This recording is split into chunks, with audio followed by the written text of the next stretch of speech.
Bahkan saat itu manusia menjadi saksi atas dirinya sendiri. Sewang-sewangan, makanya jangan baperan. Orang lain melakukan itu urusan orang, jangan menilai, jangan menghakimi.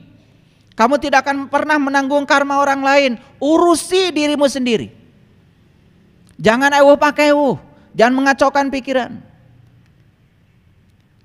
Jadilah dirimu sendiri. Jangan jadi apa kata orang tentang dirimu, gak penting amat.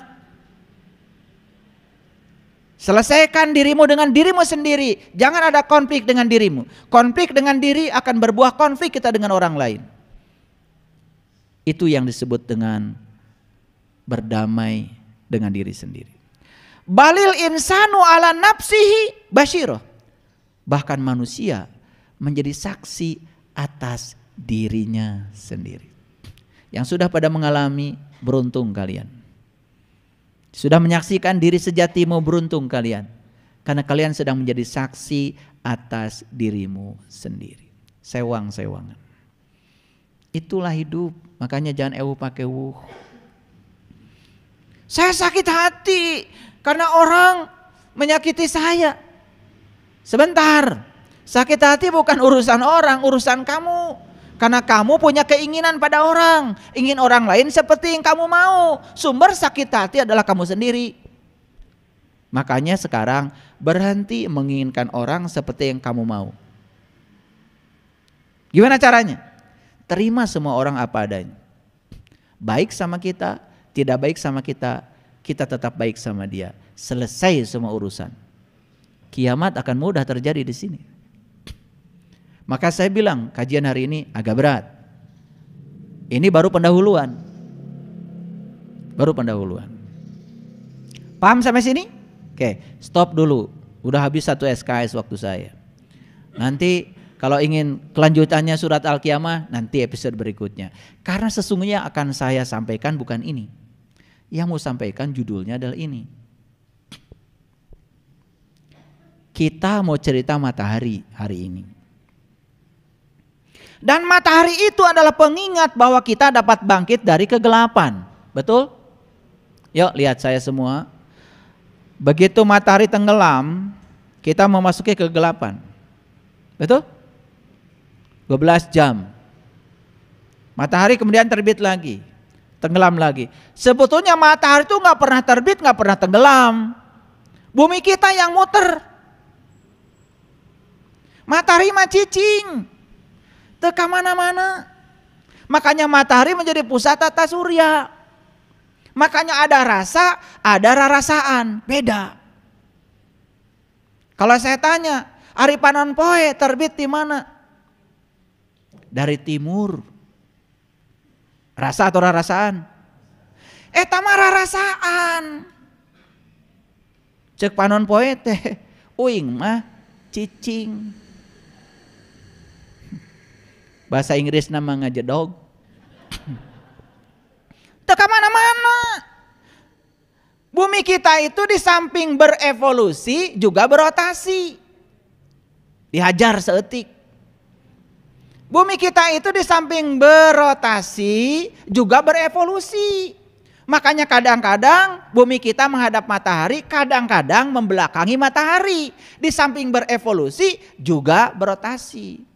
Kalau berevolusi saja, karunya atu anu di tukang, moal kabagean.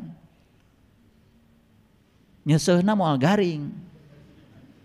Coba matahari itu cuman gini aja berevolusi. Yang menghadap matahari kan cuman satu bidang, yang belakangnya moal kabagean. Karunya eta carana kolorna moal garing. Nah, karena Allah kasihan supaya celana kolornya semuanya kering, maka dirotasi. Dirotasi. Makanya kita mengalami siang dan malam. Paham? Tapi itu rarasaan. Karena mataharinya diam yang berputar bumi. Anggap saja sekarang matahari terbit, gak apa-apa. Anggap saja matahari terbenam, gak apa-apa.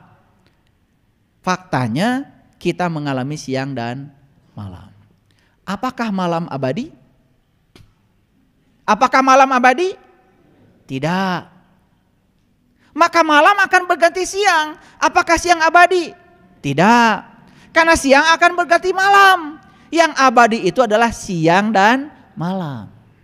Jadi yang abadi itu perubahan. Makanya tong sieun robah. Jangan takut perubahan. Dulu kalian ganteng-ganteng yang sebelah sini. Sekarang mengerikan. Dulu yang sebelah sini juga cantik-cantik. Dulu lucu lagi. Dulu. Sekarang gak ada lucunya. Itulah perubahan. Maka gak usah takut. Gak usah takut. Karena perubahan itu abadi. Dan perubahan adalah hukum alam. Jadi matahari yang kita saksikan di alam semesta ini adalah pengingat bahwa kita dapat bangkit dari kegelapan. Moal salilana poek. Yang sekarang sedang susah, moal salilana susah asal daek ngarobah diri. Nu teu boga duit, moal salilana teu boga duit asal daek gawe. Makanya cari-cari uang, cara cari uang cuma 3 cara saya kasih tahu. 1, gawe. Tonga doa wae. Gawe. Doa yang sebenarnya adalah kerja. Berkarya, punya keahlian. Nulung kanu butuh. Untuk nulung kanu butuh punya keahlian. Yang sekolahnya ahli hukum bergerak bidang hukum. Yang sekolahnya ekonomi bergerak bidang ekonomi. Yang sekolahnya teknik bergerak di bidang teknik. Yang sekolahnya di bidang pendidikan, ayo jadi guru. Yang sekolahnya Polri jadi polisi. Yang sekolahnya TNI jadi TNI. Aya gunana punya keahlian. Paham? Baru bisa nulung kanu butuh. Kalau sudah bisa nulung kanu butuh, berikutnya baru bisa nalang kanu susah. Gitu. Makanya hidup harus punya keahlian. Kalau nggak punya keahlian, ya sudah, jadi manusia rata-rata. Rezekinya rata-rata. Betul? Dokter umum beda dengan dokter spesialis. Bayarannya beda. Sama nyagap nama. Hareeng. Betul? Sama hareeng. Tapi karena dia spesialis bayar beda. Semakin spesial maka semakin mahal. Makanya punya ilmu yang spesial. Makanya jangan jadi orang rata-rata. Harus jadi orang yang di atas rata-rata. Gitu. Paham ya? Oke, lanjut. Jadi kalau hari ini kita berada dalam kegelapan, tidak usah khawatir. Selama kita mau berusaha, maka kita akan memasuki alam yang terang benderang. Yuk lihat saya sekali lagi. Cara cari rezeki 1, gawe, kerja. Dan untuk kerja harus punya keahlian. Kalau kerja tidak punya keahlian, ya sudah kerjanya ya seperti itu. Makanya ada orang yang kerja keras. Gak punya keahlian tuh, pakai otot. Hasilnya pas. Ada orang yang kerja cerdas, pakai otak, sama pas, leuwih saeutik.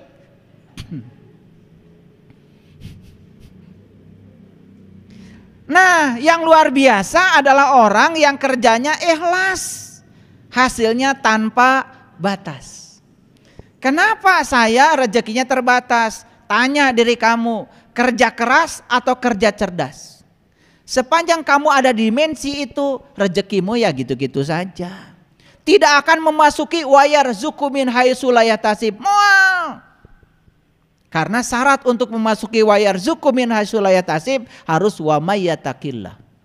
Wa may yattaqillah yaj'al lahu makhraja wa yarzuqhu min haitsu la yahtasib. Wa may yatawakkal 'ala Allah fa huwa hasbuh. Innallaha balighu amri. Qad ja'alallahu likulli syai'in qadra. Malah eta ayat diwiridkeun. Karnaon maneh? Wirid naon? Doa 1000 dinar. Wih. Wa may yattaqillah yaj'al lahu makhraja wa yarzuqhu min haitsu wa may yatawakkal 'ala Allah. Nepi ka isuk teu sare. Batur gawe manehna hees. Rek datang kumaha 1000 dinar. Itu salah kaprah. Nih saya kritik tuh di KSKJ itu. Ya. Suka ada pengumuman tuh. Hari ini baca surat Al-Kahfi. Tuh, SKJ itu. Saya bukan anti baca surat Al-Kahfi, saya senang sekali dan akan kita bahas. Tapi kalau dibaca terus aja nggak ngerti isinya, tidak tahu pesan surat Al-Kahfi, moal beunghar. Paham maksud saya? Oke. Wa may yattaqillah yaj'al lahu makhraja. Bekerjalah atas nama Allah. Itu namanya bekerja ikhlas. Saksikan saya, hasilnya tanpa batas. Kalau mau ngasih sama orang, ngasih aja. Nggak usah mikir orang akan membalas kebaikan kita. Itu namanya bekerja ikhlas. Kalau mau bekerja, bekerja saja. Nggak usah mikirin tanggal 1 gajian. Tuh di pikiran gue pasti datang tanggal hiji mah. Betul nggak? Iya, bekerjalah menjadi pelayan Allah, menyampaikan cinta kasih Allah pada orang yang butuh pertolongan Allah. Buang pikiran kita tentang uang dan gaji. Jangan cari uang, cari yang punya uang. Baru beres kerjanya. Jadi kenapa kok saya udah kerja keras, gajinya selalu pas? Bismillahnya belum beres. Yang kedua, tidak tahu atas nama siapa mau bekerja. Jangan-jangan bekerja atas nama sieun, atas nama rasa takut. Takut miskin, takut cicilan gak kebayar, takut anak gak sekolah, takut gak makan. Semua yang menggerakkan kamu rasa takut. Kalau orang digerakkan rasa takut bukan oleh Allah, percaya sama saya, kurang wae teu berkah. Gawe makin keras, cicilan makin teu kabayar. Nah. Ini ada rahasianya. Makanya belajar spiritual itu juga harus membuka pintu rahasia dunia. Jadi kalau orang belajar agama, maaf ya, apalagi diimplik-implikan, urang mah bagianna lain di dieu. Urang mah bagianna jaga. Kumaha jaga? Sajadah wae teu boga, teu kabeuli. Rajeun kabeuli nu goreng. Begitu sujud sakali langsung hideung. Balangsak di dunia, ya balangsak di akhirat. Sedangkan doanya juga Robbana atina fid dunya hasanah wa fil akhirati hasanah wa qina azabannar. Kapan doa itu dibacakan? Tepat ketika sudah memasuki rukun Yaman. Ya, yang pernah haji itu sadar. Kalian dulu kan cuma muter doang. Yang sudah umroh berkali-kali sadar.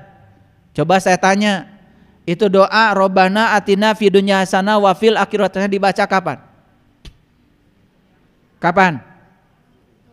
Muter dulu dari Hajar Aswad ke Multajam, pintu Ka'bah, Makam Ibrahim, Hijr Ismail, begitu sampai di rukun Yaman teh kanan. Rukun Yaman, rukun kanan, artinya kamu sudah tahu bahwa kamu sudah hijrah dari kiri ke kanan. Bukan golongan kiri lagi, kiri itu melambangkan jasmani, kanan melambangkan ruhani. Kamu sudah hijrah dari alam jasmani ke alam ruhani, masuk yang namanya rukun Yaman, di situ kita istiqlam. Bismillah ya Allahu Akbar. Baru jalan. Robbana atina fid dunya hasanah wa fil akhirati hasanah wa qina azab wa adkhilnal jannata ma'al abrar ya aziz ya ghafar ya rabbal alamin. Beres tah hajina, beres umroh. Ieu mah teu ngarti. Kita muter ngodon video. Maneh nu kitu teh. Langsung dikirim ke grup. Wih hebat. Betul? Begitu sampai di sini ditanya, nah muterna 7 putaran, teuing.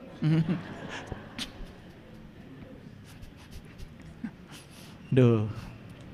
Ya. Lanjut sekarang. Jadi matahari itu adalah pengingat bahwa kita bisa bangkit dari kegelapan. Baik, kita buka sekarang rahasianya. Ini ada Quran surat Ali Imran. Ini Ali Imran ya, ayat 190. Ini enggak asing lagi, saya akan bacakan, tapi akan saya perbaiki terjemahannya. Inna fi khalqis samawati wal ardh. Sesungguhnya dalam penciptaan langit dan bumi. Awas. Dalam penciptaan apa? Langit dan bumi. Sudah tahu langit belum? Di mana? Canyaho.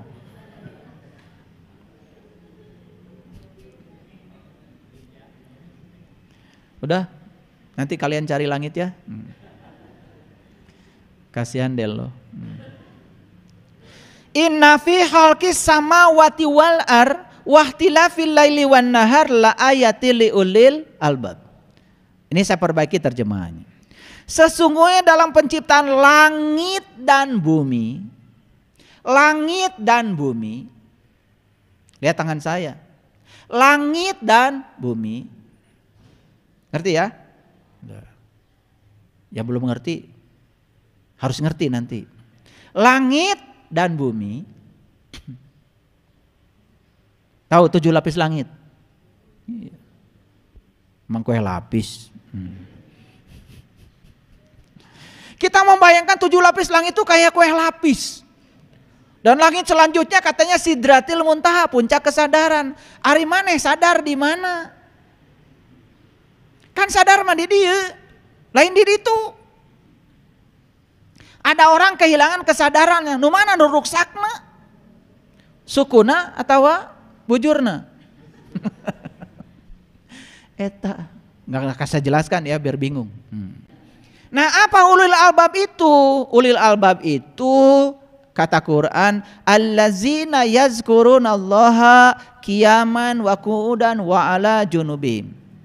Jadi ulul albab itu orang yang sudah bisa mengingat Allah dalam keadaan berdiri, duduk dan berbaring.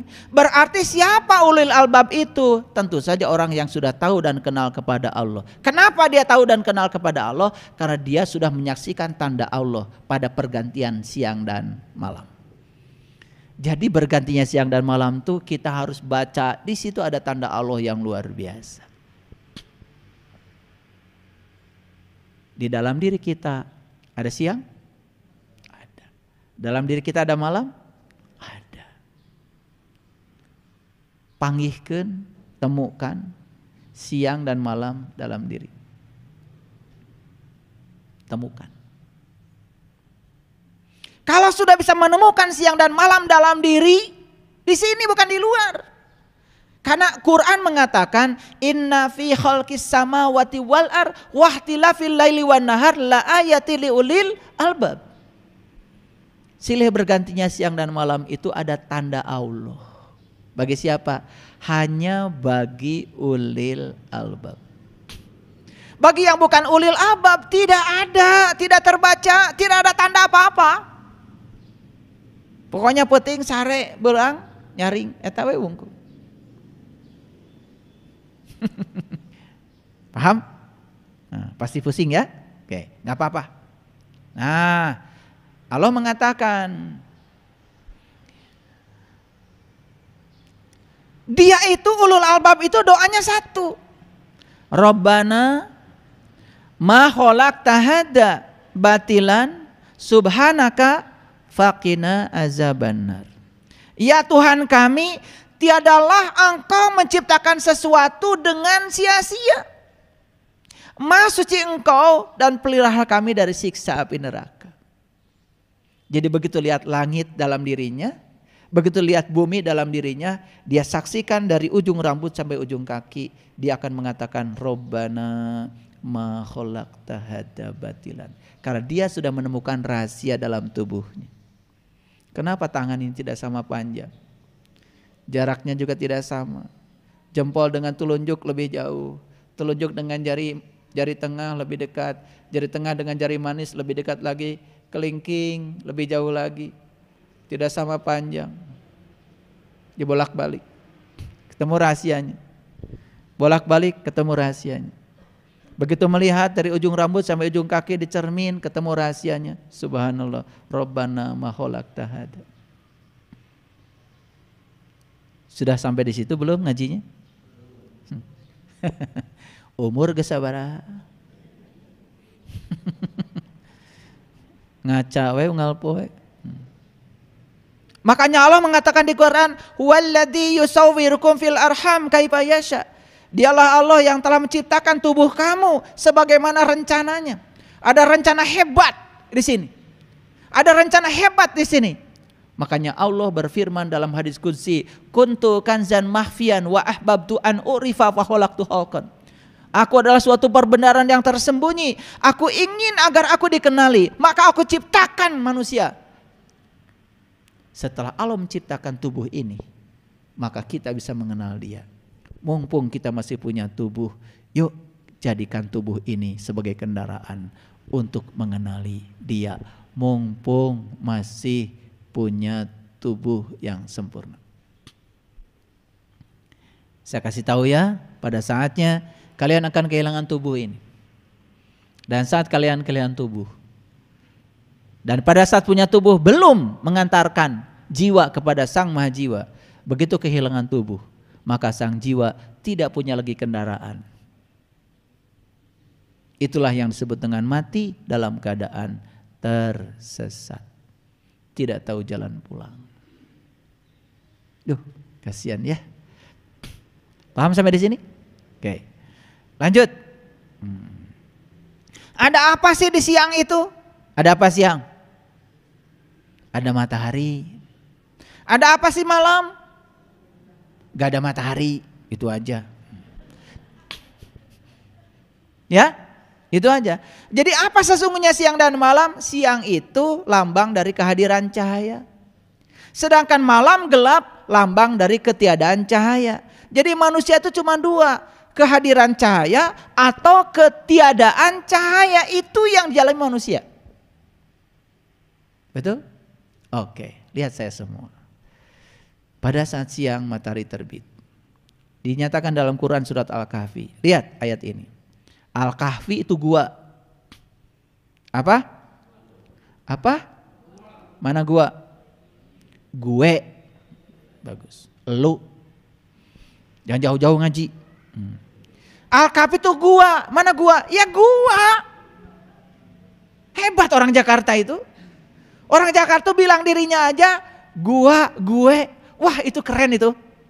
Itu saya yakin leluhur kita di Jakarta, di Betawi itu dia ngambil dari Quran surat Al-Kahfi. Jadi siapa Al-Kahfi itu? Gua. Berarti Al-Kahfi siapa? Elu. Paham ya? Oke. Jadi ini bukan cerita yang lain, cerita di sini. Lihat sekarang. Wa taras syamsa idza tola'at tazawaru an kahfihim datal yamin. Yamin tadi udah dibahas ya. Yamin itu kanan. Dan kamu akan melihat matahari ketika terbit condong dari gua ke sebelah kanan. Jadi ini bukan cerita matahari terbit yang di sana, nggak usah dibicarakan. Itu terbitnya dari timur, bukan dari kanan. Tapi Quran mengatakan matahari terbit dari sebelah kanan. Di mana? Di gua. Kanan itu lambang dari ruhani, kiri lambang dari jasmani. Maka orang yang sudah masuk golongan kanan, dia akan menyaksikan matahari ruhani terbit dari sebelah kanan, dari arah ruhaninya. Ini nggak bisa diceritakan, kalian harus mengalami sendiri.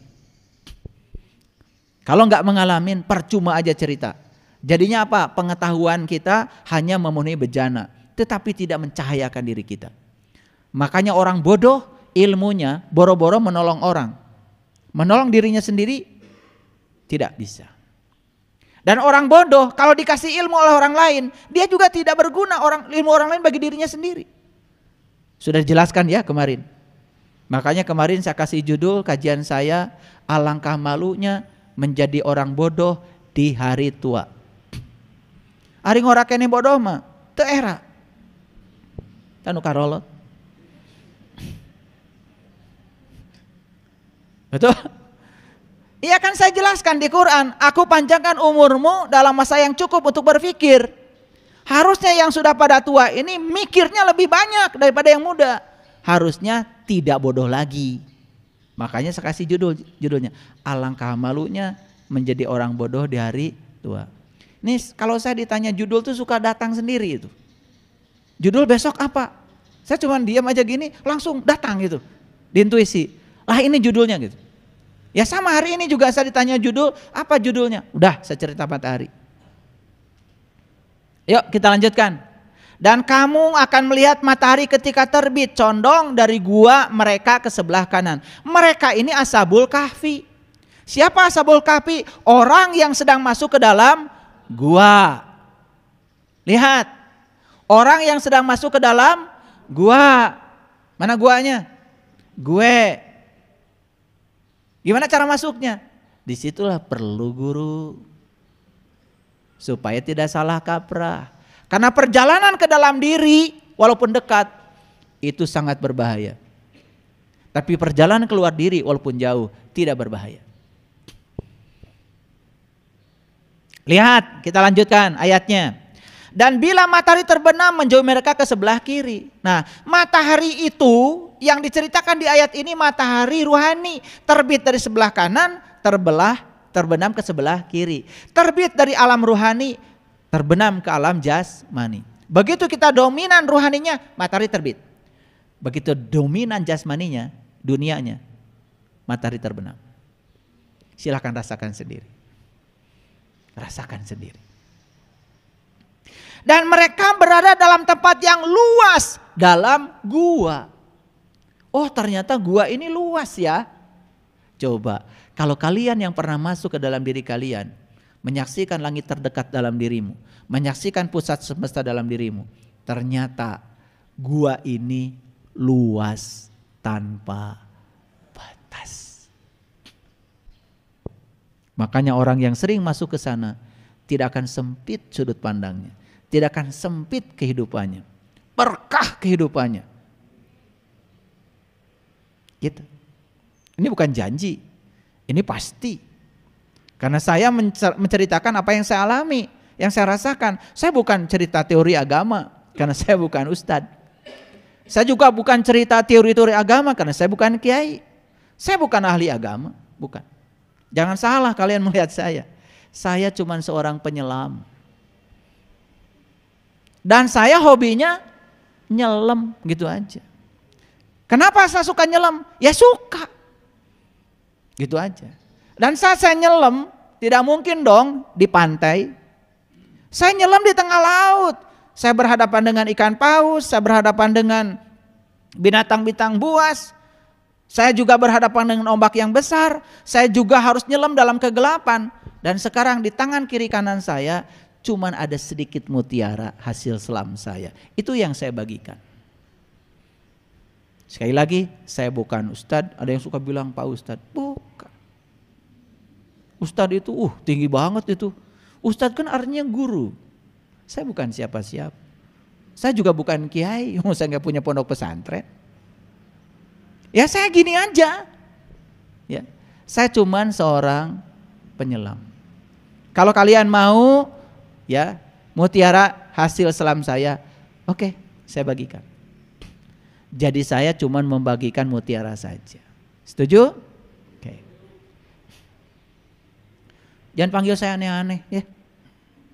Pak Ustadz, Pak Kiai, itu terlalu tinggi. Tidak layak bagi saya. Ya. Saya cuman ingin berbagi apa yang saya rasakan, saya alami, semoga bermanfaat. Itu aja. Kalau saya menyelami Quran, lautan kedalaman Quran, bukan karena saya ingin tampil di publik, enggak. Saya ingin mengetahui saja kedalaman rahasia Quran. Cuman karena guru-guru saya pernah mengatakan, kamu diam saja, kalau kamu mengerti, kamu bagikan. Ya sudah, saya sama guru samina wa ta'na, sam'an wa ta'an. Ya udah saya bagikan. Tapi ini juga saya bagikan cuman kulitnya saja. Kulitnya enak aja. Isinya ya nggak mungkin saya bagi-bagi di sini. Karena memberikan ilmu kepada yang bukan ahlinya, itu suatu kezaliman. Dan saya menahan ilmu dari mereka yang mencarinya suatu kezaliman. Saya tidak mau berlaku zalim karena saya tidak boleh membagikan ilmu kepada mereka yang tidak butuh. Dan saya tidak boleh menahan ilmu dari mereka yang butuh. Ya, saya cuma bisa berdoa saja. Semoga setiap saya membuka kelas seperti ini, yang datang di ruang ini adalah yang butuh. Ya, itu